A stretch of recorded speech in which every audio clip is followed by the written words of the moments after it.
10ನೇ ತರಗತಿಯಲ್ಲಿ ಮತ್ತು PUCಯಲ್ಲಿ ಯಾವುದೇ ವಿಭಾಗ ಇರ್ಬೋದು, ಕಲಾ ವಿಭಾಗ, ವಿಜ್ಞಾನ ವಿಭಾಗ ಅಥವಾ ಕಾಮರ್ಸ್ ಇರ್ಬೋದು, ಮತ್ತು 10ನೇ ತರಗತಿ ಮಕ್ಕಳು 60%ಗಿಂತ ಹೆಚ್ಚಿನ ಅಂಕಗಳನ್ನು ತೆಗೆದಿರುವ ಎಲ್ಲ ಮಕ್ಕಳಿಗೂ 5,000 ರೂಪಾಯಿಗಳ ಸ್ಕಾಲರ್ಶಿಪ್ನ ಹಿಂದಿನ ವರ್ಷ ಕೊಟ್ಟ ಹಾಗೆಯೇ ಈ ವರ್ಷ ಸಹ ಕೊಡೋದಕ್ಕೆ ಡಿಸೈಡ್ ಮಾಡಿದ್ದೀವಿ. ಅದೇ ರೀತಿ ಈ ವರ್ಷ ಅದನ್ನು ಮಾಡ್ತಾ ಇದ್ದೀವಿ. ಎಸ್, ಇವರ ಹೆಸರು ಸಂದೀಪ್ ಬಿ ರೆಡ್ಡಿ. ಚಿಕ್ಕಬಳ್ಳಾಪುರ ಜಿಲ್ಲೆಯಲ್ಲಿ ಇವರ ಹೆಸರು ತಿಳಿಯದವರಿಲ್ಲ. ಸಮಾಜ ಸೇವೆಗಳ ಮೂಲಕ ಮನೆ ಮಾತಾಗಿರುವ ಇವರ ಭಗತ್ ಸಿಂಗ್ ಚಾರಿಟೇಬಲ್ ಟ್ರಸ್ಟ್ ಮೂಲಕ ಗುರುತಿಸಿಕೊಂಡಿದ್ದಾರೆ. ಸರ್ಕಾರಿ ಶಾಲೆಗಳನ್ನು ದತ್ತು ಪಡೆದು ಹೈಟೆಕ್ ಟಚ್ ಕೊಟ್ಟು ವಿದ್ಯಾಭ್ಯಾಸ ಕಲ್ಪಿಸುವುದು, ಬಡ ಕುಟುಂಬಗಳಿಗೆ ಮನೆ ಕಟ್ಟಿಕೊಡುವುದು, ವಿದ್ಯಾರ್ಥಿನಿಯರಿಗೆ ಉಚಿತ ಊಟ ವ್ಯವಸ್ಥೆ ಕಲ್ಪಿಸುವುದು, ಶಾಲಾ ಕಾಲೇಜು ವಿದ್ಯಾರ್ಥಿಗಳಿಗೆ ಹಣ ಸಹಾಯ ಮಾಡುವುದು, ಕ್ರೀಡಾ ಯುವಕರಿಗೆ ಪ್ರೋತ್ಸಾಹ ನೀಡುವುದು, ಹಲವು ಸಮಾಜಮುಖಿ ಕೆಲಸಗಳ ಮೂಲಕ ಚಿಕ್ಕಬಳ್ಳಾಪುರ ಮನೆ ಮಾತಾಗಿದ್ದಾರೆ. ಕಳೆದ ವರ್ಷ SC/ST ಸಮುದಾಯದ SSLC ಪರೀಕ್ಷೆಯಲ್ಲಿ ಪಾಸಾದ ವಿದ್ಯಾರ್ಥಿಗಳಿಗೆ ಸ್ಕಾಲರ್ಶಿಪ್ ನೀಡಿ ಬೆನ್ನಿಂದೆ ನಿಂತಿದ್ರು. ಈಗ ಮತ್ತೊಂದು ಹೆಜ್ಜೆ ಮುಂದೆ ಇಟ್ಟಿದ್ದು, ಈ ಬಾರಿ ಚಿಕ್ಕಬಳ್ಳಾಪುರ ವಿಧಾನಸಭಾ ಕ್ಷೇತ್ರಕ್ಕೆ ಸೇರುವ SC/ST ಸಮುದಾಯದ SSLC ಮತ್ತು PUCಯಲ್ಲಿ ಪಾಸಾದ 800ಕ್ಕೂ ಹೆಚ್ಚು ವಿದ್ಯಾರ್ಥಿಗಳಿಗೆ ಸ್ಕಾಲರ್ಶಿಪ್ ನೀಡಲು ಮುಂದಾಗಿದ್ದಾರೆ. SSLC ಮತ್ತು PUCಯಲ್ಲಿ 60%ಕ್ಕೂ ಹೆಚ್ಚು ಪಾಸಾದ ವಿದ್ಯಾರ್ಥಿಗಳಿಗೆ ತಲಾ 5,000, 90%ಕ್ಕೂ ಹೆಚ್ಚು ಪಾಸಾದ ವಿದ್ಯಾರ್ಥಿಗಳಿಗೆ 10,000 ರು ಹಣ ನೀಡಲು ಮುಂದಾಗಿದ್ದಾರೆ. ಈಗ ಇಡೀ ಚಿಕ್ಕಬಳ್ಳಾಪುರ ವಿಧಾನಸಭಾ ಕ್ಷೇತ್ರ ಅಂದರೆ ಮಂಚೇನಹಳ್ಳಿ ತಾಲೂಕು ಹಾಗೂ ಚಿಕ್ಕಬಳ್ಳಾಪುರ ತಾಲೂಕಿನ ಏನು ಪ್ರತಿಭಾನ್ವಿತ ವಿದ್ಯಾರ್ಥಿಗಳಿದ್ದಾರೆ, ವಿಶೇಷವಾಗಿ ದಲಿತ ಸಮುದಾಯದಿಂದ ಬಂದಂಥವರು, SC/ST ಸಮುದಾಯಕ್ಕೆ ಸೇರಿದಂತಹ ಪ್ರತಿಭಾನ್ವಿತ 10ನೇ ತರಗತಿ ಮತ್ತು PUCಯಲ್ಲಿ ಹೆಚ್ಚಿನ ಅಂಕಗಳನ್ನು ಗಳಿಸಿದಂಥವ್ರಿಗೆ ನಾವು ಹಿಂದಿನ ವರ್ಷ ಸಹ ಸ್ಕಾಲರ್ಶಿಪ್ನ ಕೊಟ್ಟಿದ್ವಿ. ಅದರ ಮುಂದುವರೆದ ಭಾಗವಾಗಿ ಈ ಬಾರಿ 2ನೇ ವರ್ಷ ಅದೇ ಕಾರ್ಯಕ್ರಮವನ್ನು ಜೂನ್ 15ನೇ ತಾರೀಕು ಚಿಕ್ಕಬಳ್ಳಾಪುರದ ಒಕ್ಕಲಿಗರ ಕಲ್ಯಾಣ ಮಂಟಪದಲ್ಲಿ ಹಮ್ಮಿಕೊಂಡಿದ್ದೀವಿ. ಅದನ್ನು ಎಲ್ಲ ಮಕ್ಕಳಿಗೆ ತಿಳಿಸೋದಕ್ಕೆ, ಮಕ್ಕಳ ಪೋಷಕರಿಗೆ ಗೊತ್ತಾಗೋದಕ್ಕೆ ನಿಮ್ಮ ಪತ್ರಿಕಾ ಮಾಧ್ಯಮದ ಮುಖಾಂತರ ಎಲ್ಲರಿಗೂ ತಲುಪುವಂಥ ಕೆಲಸವನ್ನು ಮಾಡ್ತಾಯಿದ್ದೀವಿ. 10ನೇ ತರಗತಿಯಲ್ಲಿ ಮತ್ತು PUCಯಲ್ಲಿ ಯಾವುದೇ ವಿಭಾಗ ಇರ್ಬೋದು, ಕಲಾ ವಿಭಾಗ, ವಿಜ್ಞಾನ ವಿಭಾಗ ಅಥವಾ ಕಾಮರ್ಸ್ ಇರ್ಬೋದು, ಮತ್ತು 10ನೇ ತರಗತಿ ಮಕ್ಕಳು 60%ಗಿಂತ ಹೆಚ್ಚಿನ ಅಂಕಗಳನ್ನು ತೆಗೆದಿರುವ ಎಲ್ಲ ಮಕ್ಕಳಿಗೂ 5,000 ರೂಪಾಯಿಗಳ ಸ್ಕಾಲರ್ಶಿಪ್ನ ಹಿಂದಿನ ವರ್ಷ ಕೊಟ್ಟ ಹಾಗೆಯೇ ಈ ವರ್ಷ ಸಹ ಕೊಡೋದಕ್ಕೆ ಡಿಸೈಡ್ ಮಾಡಿದ್ದೀವಿ. ಅದೇ ರೀತಿ ಈ ವರ್ಷ ಅದನ್ನು ಮಾಡ್ತಾ ಇದ್ದೀವಿ.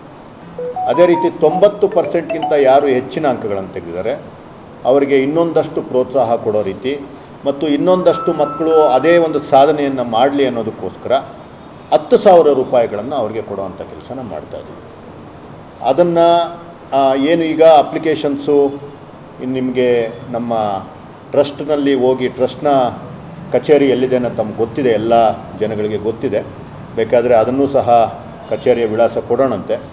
ಆ ಕಚೇರಿಗೆ ಬಂದು ಅಪ್ಲಿಕೇಶನ್ ತಗೊಂಡು ಅದರಲ್ಲಿ ಏನೇನು ದಾಖಲೆಗಳನ್ನು ಕೇಳಿರ್ತಾರೆ ಆ ದಾಖಲೆಗಳನ್ನೆಲ್ಲ 30ನೇ ತಾರೀಕು ಒಳಗಡೆ ಒದಗಿಸ್ಕೊಟ್ರೆ ಅದನ್ನು ನಾವು ಸ್ಕ್ರೂಟ್ನಿ ಮಾಡಿ ಯಾರು ಅರ್ಹ ಅಭ್ಯರ್ಥಿಗಳಿರ್ತಾರೆ ಅಂಥವರಿಗೆ 15ನೇ ತಾರೀಕು ಸ್ಕಾಲರ್ಶಿಪ್ ಕೊಡುವಂಥ ಕೆಲಸವನ್ನು ಮಾಡ್ತೀವಿ.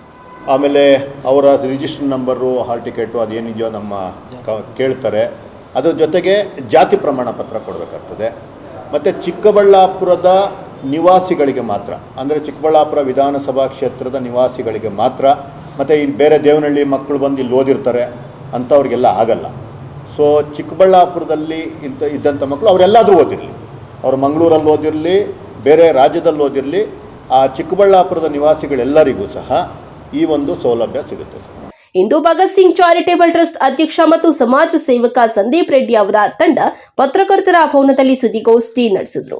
ಚಿಕ್ಕಬಳ್ಳಾಪುರ ವಿಧಾನಸಭಾ ಕ್ಷೇತ್ರದ ವ್ಯಾಪ್ತಿಯ SC/ST ಸಮುದಾಯದ SSLC ಮತ್ತು PUC ವಿದ್ಯಾರ್ಥಿಗಳಿಗೆ ಮುಂದಿನ ಭವಿಷ್ಯದ ಸಹಾಯಕ್ಕಾಗಿ ಸ್ಕಾಲರ್ಶಿಪ್ ನೀಡಲು ಬಯಸಿದ್ದು, SSLC ಮತ್ತು PUCಯಲ್ಲಿ 60%ಕ್ಕೂ ಹೆಚ್ಚು ಅಂಕಗಳನ್ನು ಪಡೆದು ಪಾಸಾದ ವಿದ್ಯಾರ್ಥಿಗಳಿಗೆ ಭಗತ್ ಸಿಂಗ್ ಚಾರಿಟೇಬಲ್ ಟ್ರಸ್ಟ್ನಲ್ಲಿ ಅರ್ಜಿ ಸಲ್ಲಿಸಬಹುದಾಗಿದ್ದು, ಇದೇ ತಿಂಗಳ 30ರ ಒಳಗೆ ದಾಖಲೆಗಳ ಸಮೇತ ಅರ್ಜಿಯನ್ನ ನೀಡಲು ಮನವಿ ಮಾಡಿಕೊಂಡಿದ್ದಾರೆ. ಸಂಖ್ಯೆ ಅನ್ನೋದು ನಮಗೆ ಗೊತ್ತಾಗಲ್ಲ. ಲಾಸ್ಟ್ ಟೈಮ್ ನನಗೆ ಗೊತ್ತಿರೋ ಹಾಗೆ ಒಂದು 400 ಸಂಖ್ಯೆಯನ್ನು ಕೊಟ್ಟಂಗೆ ನನಗೆ ಜ್ಞಾಪಕ. ಈ ಸಲ ನನಗೆ ಗೊತ್ತಿರೋ ಹಂಗೆ 700ರಿಂದ 800 ದಾಟ್ಬೋದು ಅಂತ ನನ್ನ, ಯಾಕಂದರೆ ಹಿಂದಿನ ಬಾರಿ ಕೇವಲ 10ನೇ ತರಗತಿ ಮಕ್ಕಳಿಗೆ ಮಾತ್ರ ಕೊಟ್ವಿ. ಈ ಸಲ PUC ಅವ್ರಿಗೂ ಸೇರಿಸ್ತಾ ಇರೋದ್ರಿಂದ ನನ್ನ ಪ್ರಕಾರ ಒಂದು 700-800 ಜನ ಮಕ್ಕಳು ಆಗ್ಬೋದು ಅನ್ನೋದು ನನ್ನ ಒಂದು ಅಸಂಪ್ಷನ್ನು.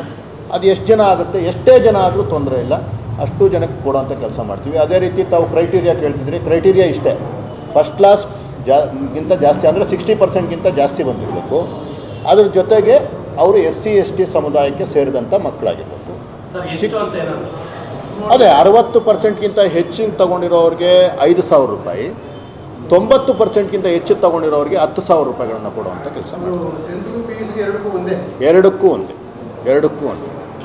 ಇದೊಂದು ಪ್ರೋತ್ಸಾಹ ಧನ ಅಷ್ಟು ಬಿಟ್ಟರೆ ಇದರಿಂದ ಅವರು ಫೀಸ್ ಕಟ್ಬಿಡ್ತಾರೆ, ಅವರಿಂದ ಏನು, ಅವ್ರ ಜೊತೆ ನಾವು ನಿಂತಿದ್ದೀವಿ, ಅವ್ರಿಗೊಂದು ಸಣ್ಣ ಒಂದು ಪ್ರೋತ್ಸಾಹ. ಮಕ್ಕಳಿಗೂ ಸಹ ಯಾರೋ ಒಬ್ಬರು ಸಮಾಜದಲ್ಲಿ ಕರೆದು ಗುರುತಿಸ್ತಿದ್ದಾರೆ ಅಂದರೆ ಅವರ ಆತ್ಮವಿಶ್ವಾಸ ಬೆಳಿಬೇಕು, ಅವರ ಕೀಳರಿಮೆ ಕಡಿಮೆ ಆಗಬೇಕು.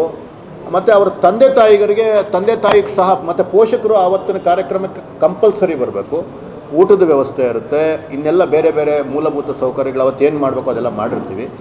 ಅವರು ಸಹ ಬಂದರೆ ನಮ್ಮ ಮಕ್ಕಳು ಈ ರೀತಿ ಒಂದು ಸಾಧನೆ ಮಾಡಿದ್ರಪ್ಪ, ನಮ್ಮನ್ನು ಕರೆದು ಗೌರವಿಸಿದ್ರು, ನಮ್ಮ ಮಕ್ಕಳು ಇಂಥ ಒಂದು ಕಾರ್ಯಕ್ರಮದಲ್ಲಿ ಭಾಗಿಯಾದರು ಅಂತಂದಾಗ ಆ ಪೋಷಕರು ಇನ್ನೊಂದಷ್ಟು ಜನರ ಹತ್ರ ಹೇಳ್ಕೊಂಡಾಗ ಬೇರೆ ಮಕ್ಕಳಿಗೂ ಓದಿಸುವಂಥ ಕೆಲಸ ಆಗುತ್ತೆ, ಶಾಲೆಗೆ ಕಳಿಸುವಂಥ ಕೆಲಸ ಆಗುತ್ತೆ ಅನ್ನೋದು ನಮ್ಮ ಅಭಿಪ್ರಾಯ.